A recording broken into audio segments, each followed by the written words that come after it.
Sambahin ang ngalan mo,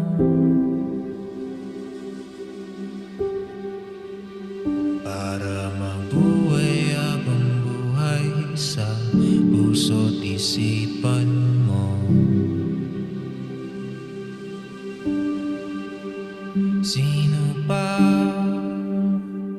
ako para mapansin mo?